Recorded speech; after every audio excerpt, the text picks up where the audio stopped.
if you really think about it, are you living your life by your values? And does the work that you do as a singing teacher truly align with them and your overall purpose?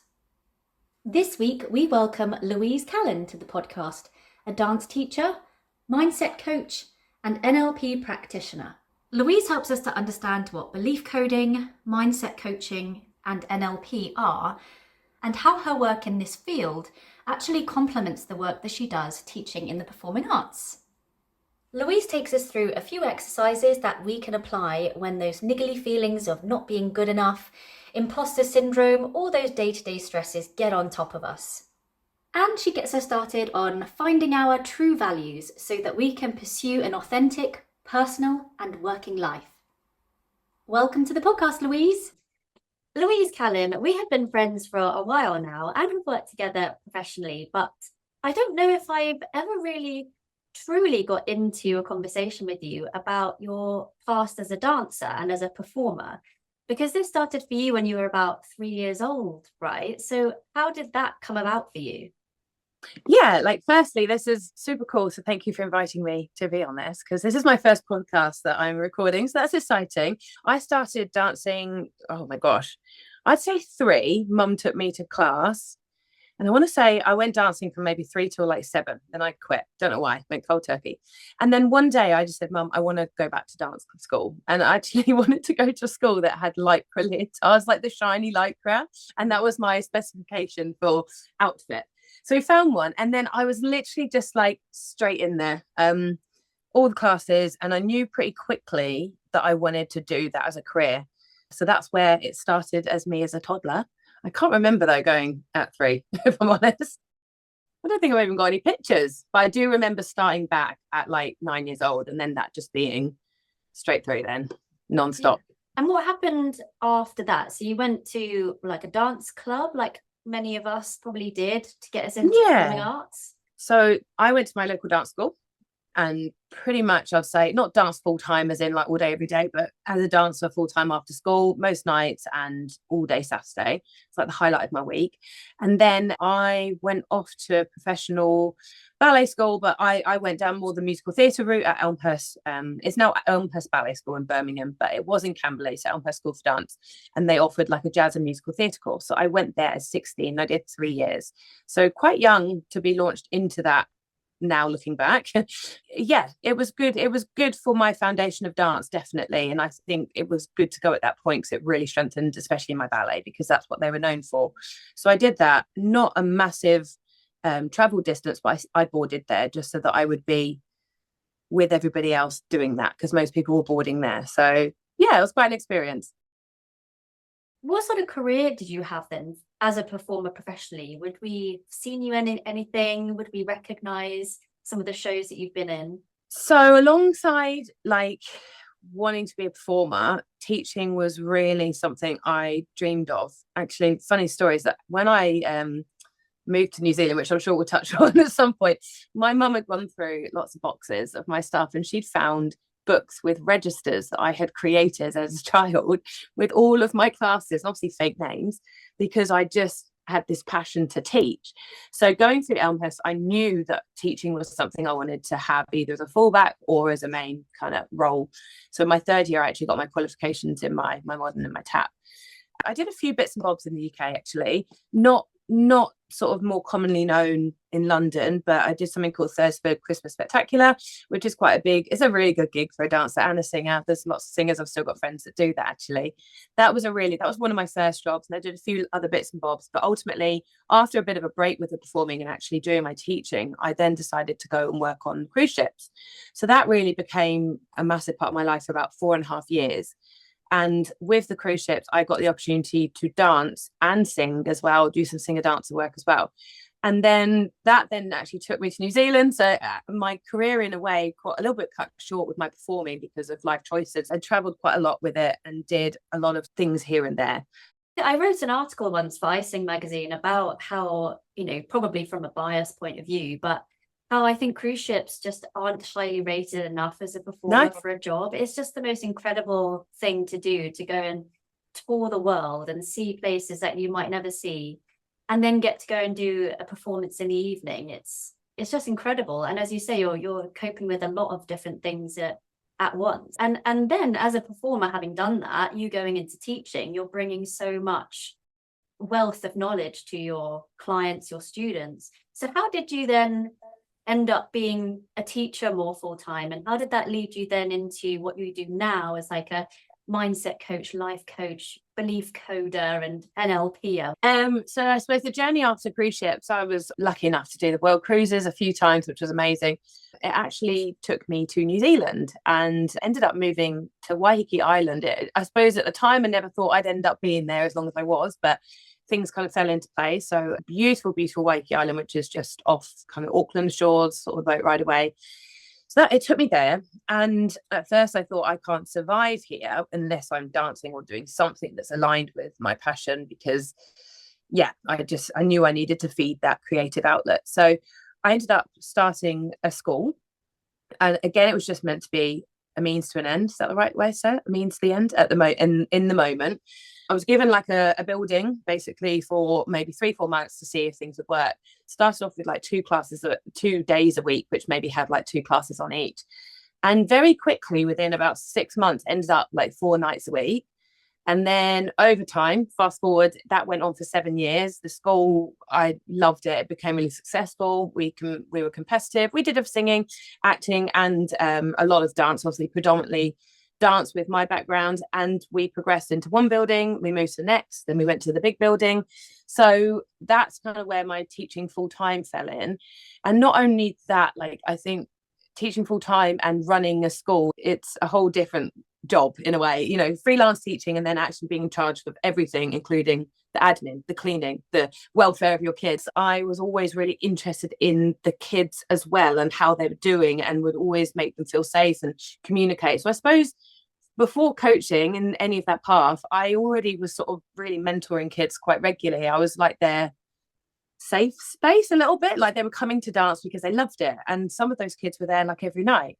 I was starting to recognize that hey, I'm not just a dance class a week for them. Some of them are here 10-15 hours a week, and I really want the space to be safe for them. So we just created such a good bond with the team that I had and the teachers. So really enjoyed mentoring. And as a person, I think a lot of people would come to me for advice. I don't know why, but friends, you know, and you become that sort of agony aunt. And some of the stuff I had to deal with the school, like even just conflicts and situations, you just get better at sort of seeing other perspectives, which I'd say having a business and having to run pupils and parents, those singing teachers here that have to deal with parents, it can be a battle at times. So you gain so many skills in that sense. So then I decided to sell up there, just due to personal circumstance, where I wanted to be in my life, and return back to the UK. Came back here, freelance teaching still, and I still do that. And I do love it. I really love it, but it's not quite the same as running your own school and having that complete control. So I had some choices to make when I came back. The choices were to kind of go full time, full steam ahead, freelancing, do something myself again, like a school, knowing how stressful that could be. I was really 50-50 for a while.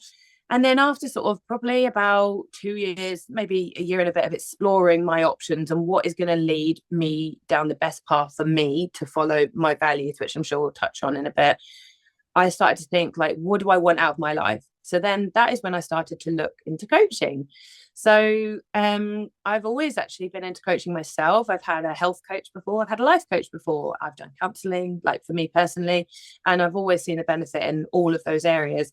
And just started looking into it a bit more and decided to sign up with like an organization here that offer you just sort of like a cheaper membership, but then you can then progress and qualify with them. So kind of dabbled my toes in it and actually thought, this is really cool. And that kind of led to something that I feel and hope long run is going to be a bit more sustainable, but still allow me to teach and be creative without the crazy stress of it. Our founder at Bast, Lynn Hilton, she works quite a lot in this area too, with mindset and working with hypnotherapy. And she's going to be coming on really soon to talk about the nitty-gritties with what she does. And for those unfamiliar with the work that you're doing, what exactly is mindset coaching? How would you describe belief coding and NLP? Okay, so let's just break it down just as simple as possible and hope that I kind of say this in the correct way. But mindset coaching, I suppose, for me, personal opinion on mindset coaching is working with an individual to develop their mindset so that they into a more positive mindset, also growth mindset, to achieve their goals, maybe personal goals, professional goals.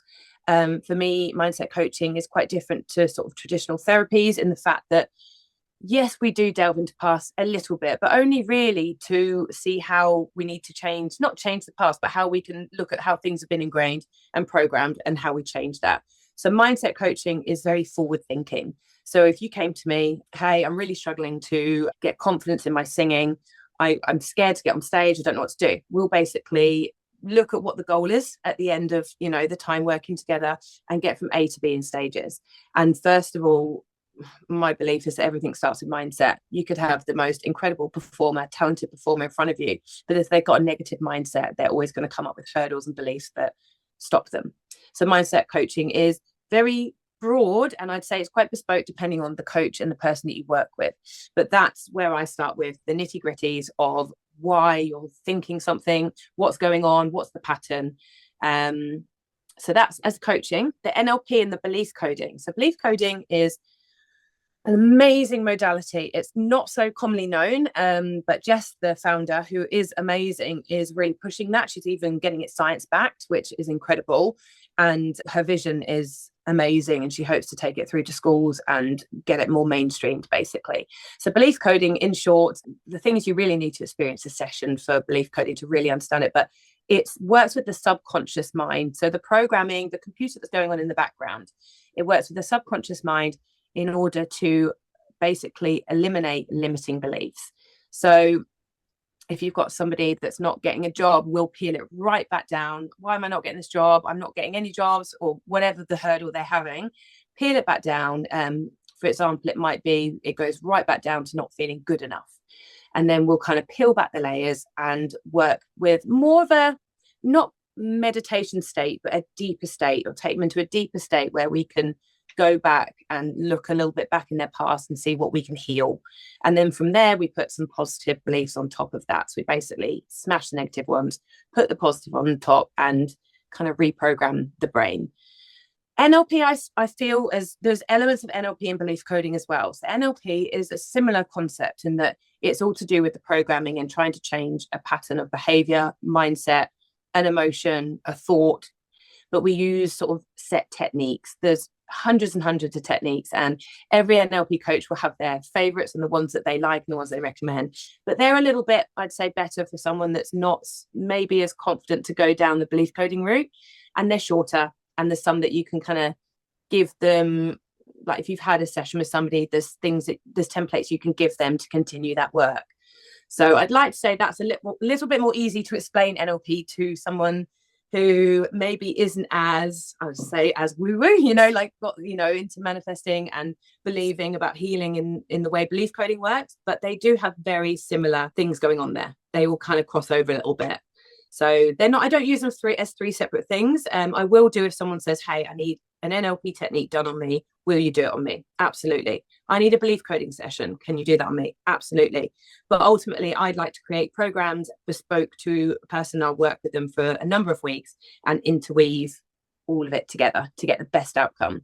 Basically, it's reprogramming the mind. It all comes back down to that, but with different types of techniques and tools. NLP, does that stand for, is it neuro-linguistic programming? Sorry, I should have said that at the beginning. Neuro-linguistic programming. So neuro, the nervous system, the linguistics, all the language we use, and the programming, just all those habits that we've got ingrained in there. It's just, think of it like a computer. Like you've got your hardware and you've got your software that you put on top, but your hardware is what is the trickiest stuff to change, and that's where the deeper work comes in. So, and once you can start changing that, then it's magic. As you just said there, you are going to be tailoring this to the person who you're working with, but could you take us through maybe an NLP exercise or something that maybe we could do to get an insight to what that might include, and maybe something that we can take away for ourselves as teachers to think about? So obviously it's a bit tricky with NLP. A lot of the techniques are sort of like half an hour, 45 minutes long. But there's some little things that I use. So it's not exactly what happens, and it's not going to necessarily fix an exact problem in that moment, but I can give you some techniques that I have and actually that I use when I'm sort of getting answers from clients. So do you want to be my client? Yes. Yeah. So the first one, it sounds pretty simple, but when I'm trying to get information from somebody, and a lot of the time, if they're coming in, you know, a lot of people that coming to you, the problem, they want it sorted and there's a lot of agitation around it. So often we just need to chill them out first. So the first thing I would say is just when you feel comfortable, I'll do it with you fun. Just shut your eyes and just take a couple of big breaths. So just really sink into your chair. Big breaths in and just release what is no longer serving you today. Just let it out the door. Especially for those that are really busy, often we just need to take this time to just ground and center them. And obviously I don't expect you here to tell the world about your problems, but I just want you to put your hand on your heart, even in your mind, and just check in with your body. So at this point, if I'm asking someone a question like, what's going on in this situation, and they go, I don't know, I'll just say, ask yourself. So even if you just ask yourself, for you, obviously you've not come to me with a problem today, so you could just check in with your body. How am I feeling right now? And what this is doing is it's just allowing your body to listen to what your body's trying to tell you, that kind of gut feeling. And then from there, you can play detective. So I did this actually the other day, Monday, you know, first week back after a few weeks off and just feeling quite anxious, a big week ahead. Just checked in with myself, said, why am I feeling anxious? And then I think my body came up with that, you know, there's so much to do, I don't know where to start. And you just keep asking questions back to your body. And then this is specifically good if you're struggling with something and you just need to ground yourself in that moment. Another thing I tend to do, again, I don't expect you to give me 3 emotions now, Alexa, unless you want to, is just check in with people and just say, how are you feeling in 3 words?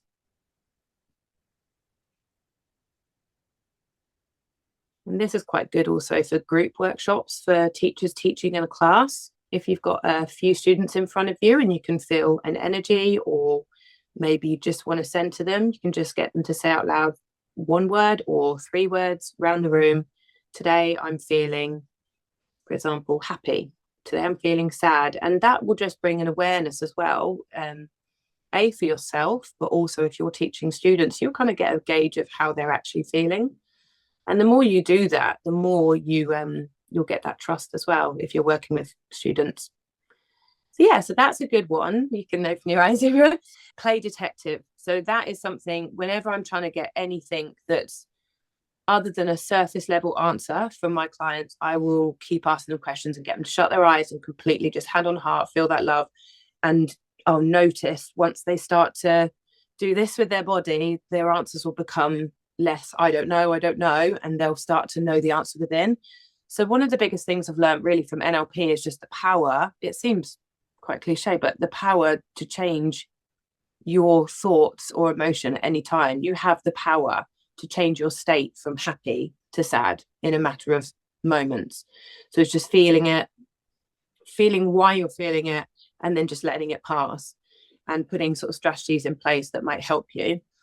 Another one, which is, again, it can be quite a complex technique if it was done in a session, but it's just reframe. So reframing a situation, that's a good NLP technique. So if you've got, I don't know, what would be a situation that might be stressful for singing teachers? I don't know, is there anything you can think of that they might be like, oh my God, I'm so frustrated, this person's doing this? Or so it could be anything from maybe timetabling, late payments, maybe communicating with parents. There's many things that we probably find create a bit of stress. Yeah. So the one thing I've learned and actually adapted it into relationships and all sorts is reframing it and also putting it from a different perspective. So if you've got a frustration with a person, for example, reframe that situation. Look at the positives of the situation if you can find any, and then also look at the perspective that they might be in. So someone's late to your class or continually late, rather than getting frustrated, it's open communication, but also understanding it from a different perspective. So reframing is a very powerful tool. And if it's something you practice daily, it again will add to that positive mindset of not always going, oh my God, so frustrating. You know, like people get into that habit of just that negative mindset, everything's going wrong. Reframe it. Maybe you didn't, an example would be, okay, you get your notice to lose your job, or, you know, you've been made redundant. Okay, how can you reframe that? What is the positive out of this situation? So that's really powerful as well. But it's obviously quite a big minefield, and there's so much available online as well. Like there's so much you can look at, but the beauty of having someone working with you is that they will sort of use their expertise to find the right techniques and tools that will work for you, and also give you coping mechanisms for just daily things like that, like reframe, hand on heart, you know, rate out of 10. How am I feeling? I'm 4 out of 10 today. Okay, that's okay. So it comes back to just centering yourself. We had Walt Fritz on the podcast at the very beginning of 2025, so only a few weeks ago, and he's a manual therapist, and he was talking about making change. We had a tongue focus, but he asked a question which really attaches to this biopsychosocial model, which is tapping into that psycho part that we're talking about here. And the question that he asked me in the interview, and I'll probably paraphrase it a little bit here, but he said something on the lines of, do you feel yourself capable of change?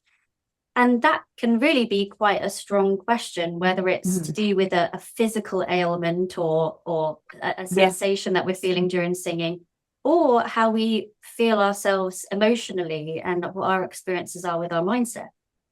Absolutely agree. And I think if we can encourage a growth mindset in our students as well, and that comes down to how we educate them. And as teachers have a growth mindset of like anything's possible, like, yeah, not capping ourselves to, oh, they're never going to get that because they don't have this.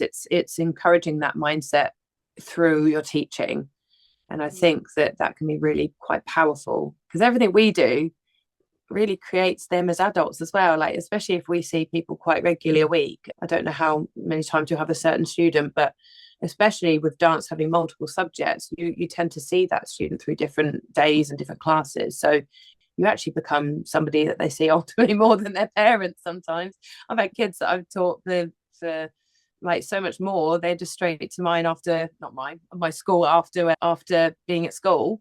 And then they're not going home till like 9 p.m. So just remembering that the language that we pass on is going to become what they do as well. So yeah, I think that's really powerful. I think if we can adopt that more with teaching, I think if it was educated like more as teachers and coaches, because it all kind of interlinks, doesn't it?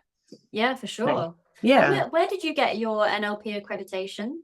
So my NLP accreditation is the same with my coaching accreditation. It's called the Coaching Masters. And actually the guy Liam, oh my God, Liam, can't remember his name, Liam Collins, that's it. He's fantastic. I think, yeah, I've been watching the NLP qualification for a while, you know, and it's there. I was like, when I first started, I was like, right, I really want to progress to that.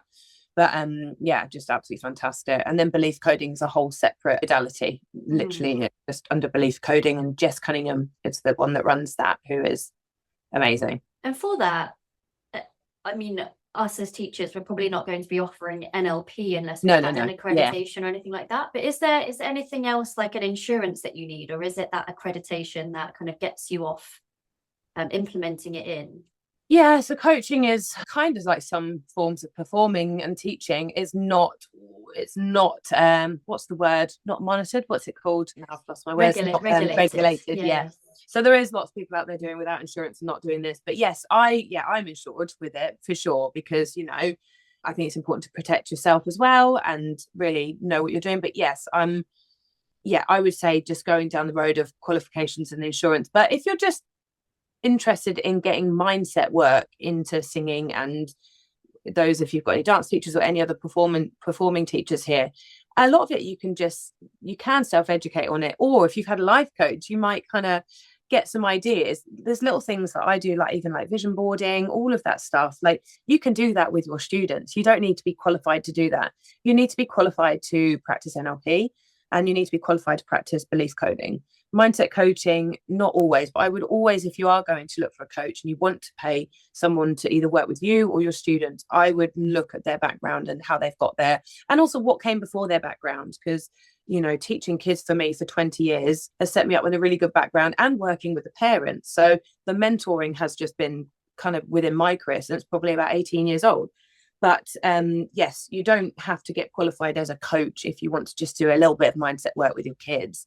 And if someone came to me, a teacher, and I did coaching with them, and they said, look, do you have any ideas that I could do with my students? Absolutely. You know, if they're coming to me and working with me, then I'm totally happy to share those resources as long as it's done in the correct way. So yeah, there's lots of ideas out there that you can implement in your classes and with students, and with yourself. There's loads of little workshops going here and there, you know, manifesting workshops, and there's all sorts out there, but it just depends what outcome you want and what you want to practice. I wouldn't call yourself a coach if you haven't gone down that road, but implementing it in classes is fine. Yeah. Little bits and bobs. Yeah.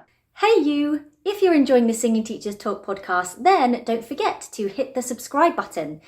We are committed to bringing you engaging conversations and valuable insights from experts across the field of voice. By subscribing, it means we can continue to do that. You'll never miss an episode, and you'll be helping to spread the word to other singing teachers, vocal coaches, and overall voice nerds. So subscribe to this channel now and just watch your teaching grow. A lot of us probably are including some of this without having that label on it anyway. I mean, the breathing exercises, it's really great for people who might be feeling a bit of music performance anxiety with focusing on that long exhalation. We know that kind of brings the heart rate down, and that's quite linked to the exercise you took us through just before. But many singing teachers do have these other nuanced skills to offer. Maybe we're doing singing as well as teaching keyboard or piano or guitar, or maybe we are singing teachers but also offer nutrition to maybe people who are suffering reflux or whatever that might be on the other accreditations. How can mindset coaching and belief coding, that sort of field, complement the role of a teacher, particularly in the performing arts? What do you notice about the students that you work with that, and maybe that you would have liked to have had when you were performing yourself?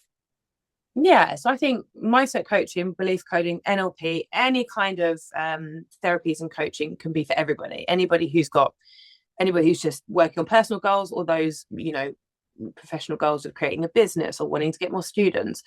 I suppose the way you can cater it more to performing, it ultimately comes down to each person's bespoke thing they want to work on.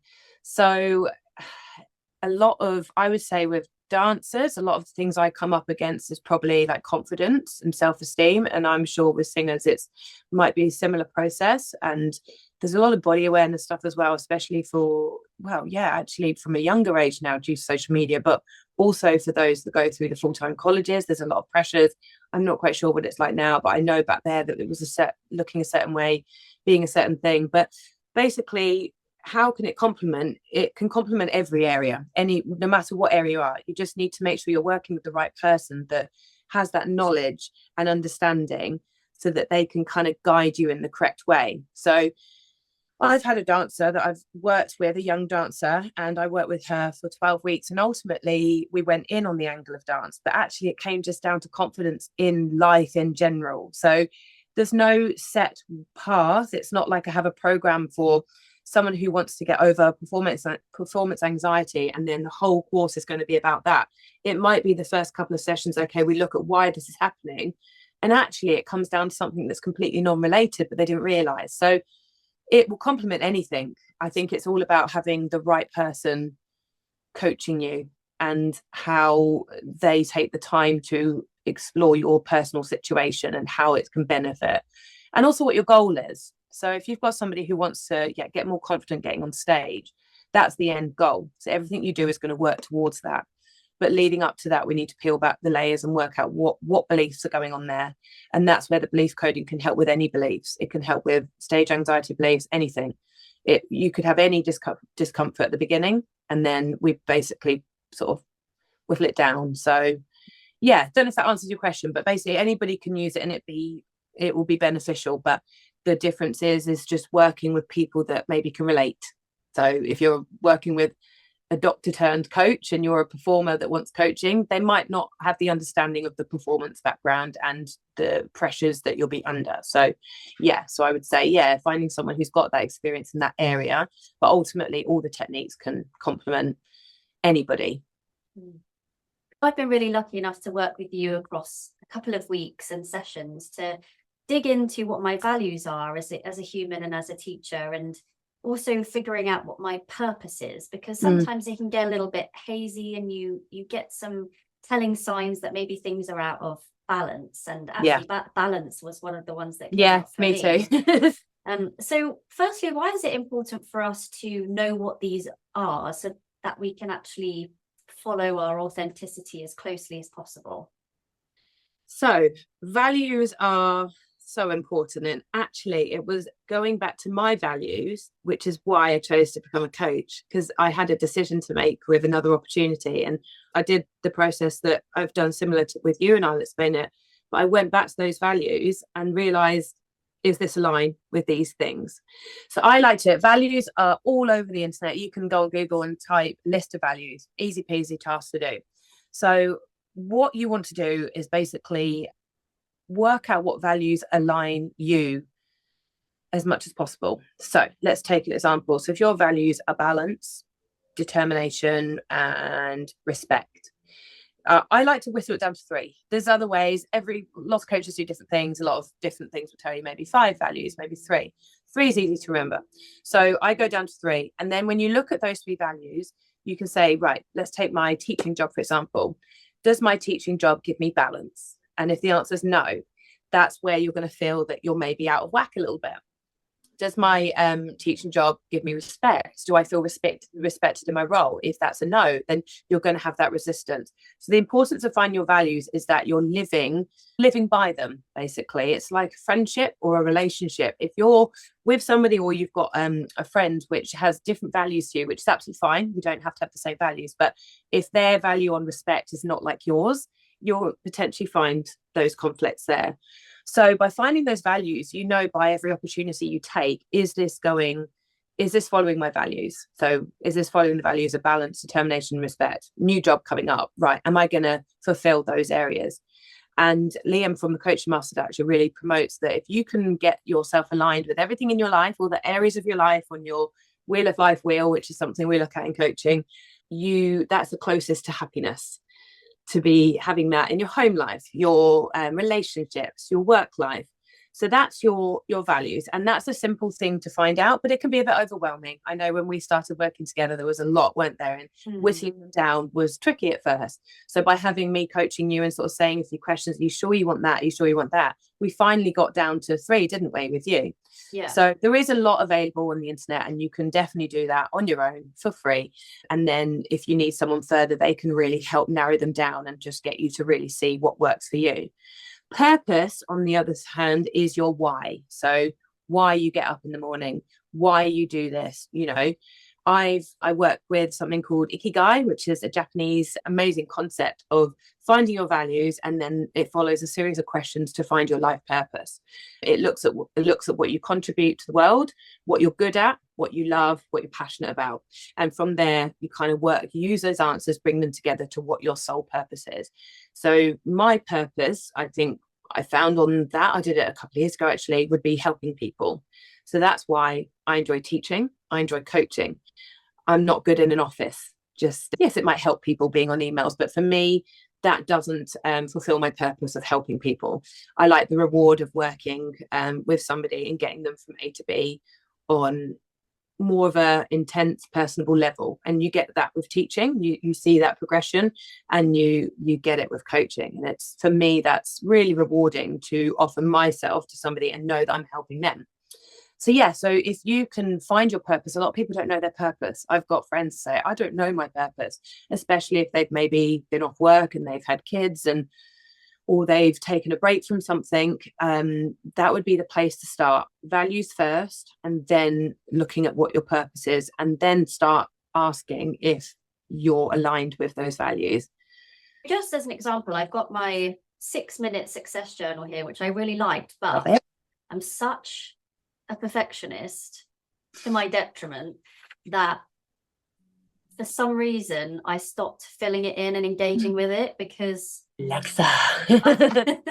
because I circled something wrong, or because I think it was maybe during COVID, and so I couldn't fulfill those things. So I've kind of abandoned it. So if I just got myself a new one, it'd be fine. But I'm just playing to the perfectionist in me. Yeah.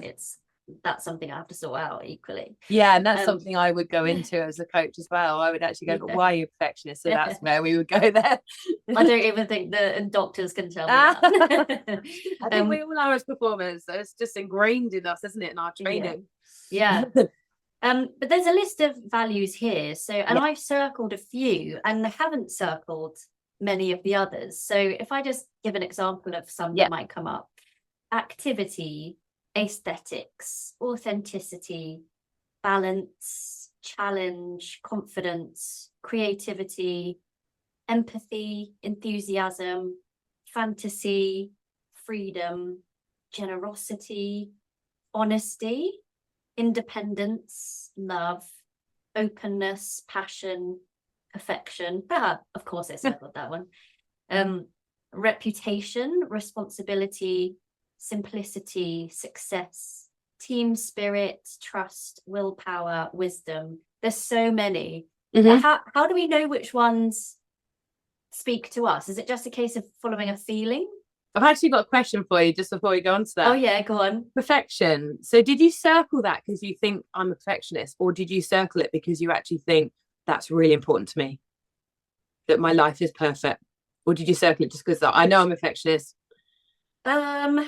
I think it was a case of, I know that that's what I strive for, even though I know it's just a really unrealistic goal. And it's not one that I've actually followed through with in my 3 core values.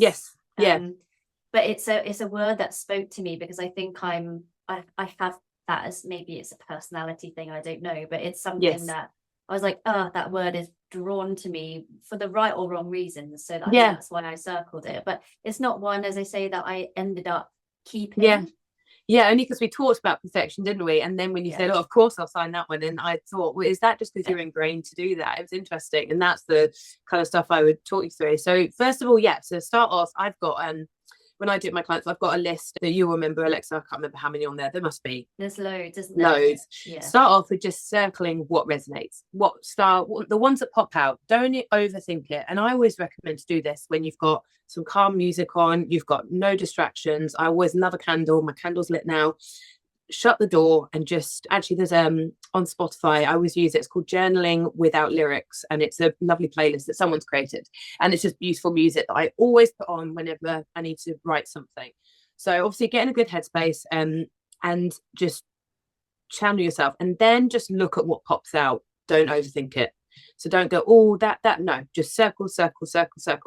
Then you want to try and narrow it down further. If you've circled 40, then you might need to start going down to 30 and then 20. Again, this is where a coach might be able to help you, because with that input you might realize, actually no, that's not important to me. I think I've just circled it because I like the word. Or so then go down to about 12, and then from there might be some which are similar. So I think we had some with you, Alexa, that actually when we explored those 12, they were actually meaning the same thing for you. So then we were like, okay, which one was better for you? And that's when we got to our final 3, was it? Yeah. So it is just a case of a process. It's a process with no distractions. If you're good at sitting down and doing it yourself, you love journaling, you love writing, you'll love that process. If not so much, definitely get that input and just keep narrowing it down. If you're getting frustrated, put it away, come back to it when you're feeling a bit calmer. So for me, it's what jumped out the page first, the words I kind of liked, then getting rid of the ones that I kind of thought, not so important. And then the last 3, there were others I wanted, but these 3 were like solid. Like they were like, if I could have my dream life, I'd want to live by them. And my top one is balance. That's the one. I actually can't remember what the other 2 were, like 2 years ago. I need to redo it. It's really important to do them regularly. Your values change as you grow as well. But balance has been one of the things that I will, if someone says, hey, I've got a job for you and it's Saturday night, and then do I think, okay, is that going to offer me the balance I want in my life? And if it's a no, then it's a no. So then you can start to make your choices based on them. But it is a process of elimination. And you can always do it with a friend. It could be something quite fun if you've got kids, older kids, not obviously younger ones. You can do the same with them. You can have fun with it. I'm sure online there might be kids' values on there that are a little bit more easy to understand. I haven't even looked into that. That's just popped into my mind. But that could be something that you could do with your kids, so that you make them aware of what they stand for. I worried at the time, like, if I don't circle that, does that make me No, yeah. Yeah, exactly. It's the Yeah. overthinking thing. And I just think, no, I do value things like trust and Yes. optimism, but it's just not the thing that is my main driver, I guess. No, like respect is one that I know someone in my life that they always talk about respect. They haven't got respect. That's not respectful. To them, respect, you can tell, is a top value. They've been conditioned. And also, actually, love Paul Brunson. Do you know Paul Brunson, the coach? He talks a lot about, are your values actually your values, or is it stuff that people have taught you from a young age? Yeah, it's like he talked about that with, I think, his faith and Christianity, and he was always taught that should be his value. And actually coming back down the like older now and make his own choices and doesn't have that kind of pressure, you actually just, are these my values, or am I putting things that I expect people to for me to put down? So that's also quite important, because people in our lives can be very prominent, and it's just making sure that you're making your choices for you. So yeah, if you're raised in a family where they always talk about respect, that might naturally be your value. But then actually, when now you're not in that scenario, you might be like, well, actually, no, that's not as important as it was always drilled into me. So yeah, so there's lots of unpicking you can do, and you can go deep with it. But generally, you can find them on Google and do like probably more of a surface level. But I always recommend either workshop or doing it with somebody and just getting that input, because they'll be able to uncover things that you haven't thought of as well. So if a singing teacher, any one of our listeners, is wanting to explore maybe getting an NLP accreditation or doing some mindset coaching themselves, or even offering this as part of their business, where would you advise that they get started? So I think the best thing for someone looking to kind of qualify in this area would be to do a bit of research online, have a look. I mean, the internet is so good for so many things, but it's also very noisy. But there's some fantastic coaches on there. And then there's also a lot of people out there trying to do it that are maybe not doing it. It's being realistic. Going into something like coaching alone is tough. I'm not going to say here like it is promoted as do a course and you're going to earn so much money working from home. It's like anything. It's like singing teaching as well. You've got to get the students. So if especially it's alongside stuff, I really recommend going down that path. And I recommend doing it full time as well. But it's just being aware that, like anything, it's not a quick fix. And I think it is sometimes the coaching industry, it's sold as a quick fix to better income and quit your job, you can do this. So just going into it open-minded in that sense, knowing that everything you do, you've got to promote yourself at the end of it, and you are basically out there in the open. So really, firstly, thinking about what you want to get out of it, I would say, would be the first step. And what does that look like to you? And are you prepared to put the work in to do that? If it's to complement singing, teaching things, and I think it's fantastic if you're able to put the hours in. I mean, an NLP course, generally for me, it was 6 months, and it was intense. You've got to have that time. I qualified with Coaching Masters. I promote them because I was really happy with them. So they're a good one to start with, and I don't work for them, so I feel like I should promote too much, but they've got options there which are really resourceful. They've got loads of awesome resources. And then I just follow a lot of coaches. I also listen to a lot of podcasts as well with coaches. It fascinates me to even just mindful podcasts, and they tend to have a lot of coaches and people in psychology. They tend to have them on there, so you learn a lot from that. So I would say first step is just working out what you want to get from it, then looking at the avenues of what does that look like to you, what are the finances you've got in order to be able to put towards a course, and it's finding the right company for you. I would do research. But firsthand, that's the path I went down. Like anything, it's time and money, but it's an investment in yourself. And I think when you do a coaching qualification, you're not only becoming a coach at the end of it, you're actually completely kind of coaching yourself as well. You're learning so much. There's so many techniques that get practiced on you. You get to practice techniques on others. You're kind of getting that in the process. So with some people just do these courses just for self-development. Maybe not the NLP, because that's more of an intense course, but belief coding, coaching accreditation. Some of the people I got paired up with in training were just doing it for them to find out what they wanted.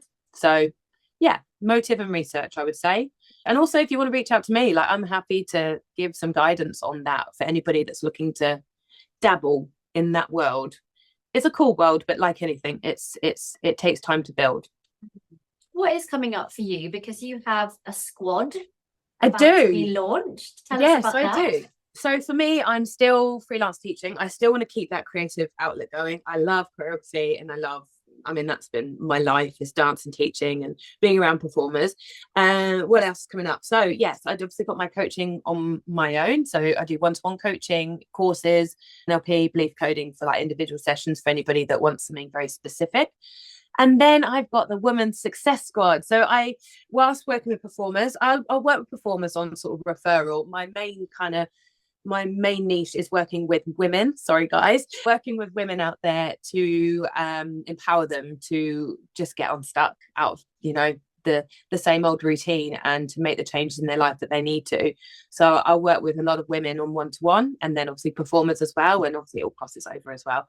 And then I have the Women's Success Squad, which myself and my business partner Amy, who is also she's got a school up in Nottinghamshire, I want to say. Yeah, so her background is teaching as well and educating children and in a similar domain, but we have broadened it to not just performers and business owners in that industry. We want to make it general to women because we're really passionate about creating like a community of women together. And why this squad is so good, it's going to be group coaching. So it'll be like a monthly membership. There's group coaching included. There'll be goals set. There'll be worksheets, growth work, a lot of support along the way. And then there'll also be opportunities for networking. So that's fantastic for people with businesses. And also just creating a community, making friends. And the beauty of me and Amy is that we met online. That sounds like we've dated. We didn't date. We met online through coaching. And that is the power of the online community. So we kind of want to do that on next level. So really passionate about that. So any women out there listening to this and just needing support, whether personally or professionally, that squad is going to offer that. And friendships, networking, collab, everything. And we'll have guest speakers and all sorts, and we'll cater to everyone, the mums out there, business owners, really women that just determined to make something more or get some guidance. They're not quite sure where to go. And that's similar to what I do with the coaching as well. But it's just, we're really excited about the squad. So that should be coming. It was at the end of January. I'd say end of January, February, we're going to be launching, but it's all coming together in the background. And it's, so that's for me this year, as well as lots of other personal things, which are good. It's exciting year ahead. So yeah, great. Yeah. And where can we find out more, get in touch with you? What's the best place? So will there be anywhere that I can put my website for these guys? So it will be in the show notes. And I've got a website, www.louisecallincoach.com. Again, you'll see mainly catered to women, but I will work with performers and teachers on referral. I just had to kind of niche down, obviously, as a coach. So there's a lot of information about my background on there, about what I do, and belief coding, NLP, all of that. I'm also on the socials as well, Louise Callin Coach. Please follow me. And we also have a Women's Success Squad group on Facebook. So it's a free group. And we're building a community there. And then we're going to be taking it into a more elite membership. So that is Women's Success Squad private Facebook group. So you can find us on there. Brilliant. Yeah. Oh, Louise, thank you so much. It's been a pleasure. Thank you for keeping us company. No, thank you. It's been lovely. Thank you.